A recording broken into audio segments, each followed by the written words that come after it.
वारीचा घेतला पावलांनी आम्हा वाळवंटी तुझी सावली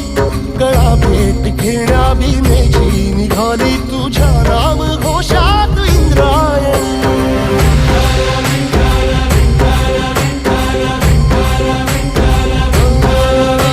भिडे आसमंती ध्वजा वैष्णवांची उभी पंढरी आज नादावली तुझे नाव ओठी तुझे रूप ध्यानी जीवाला तुझी आस लागली जरी बाप साऱ्या जगाचा परी तू आम्हाले करांची